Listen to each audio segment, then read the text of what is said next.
Isuan min hmangaih ka siya, Bible-in min shil siya, naupang te at tagani, aban sakin min pumhi.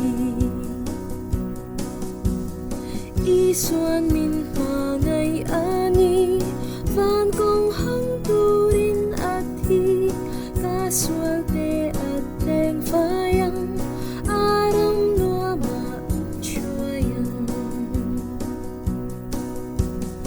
Isuan min hmangaih, Isuan min hmangaih, Isuan min hmangaih, min hmangaih ungkwain. Isuan min hmangaih siya, damlo tsak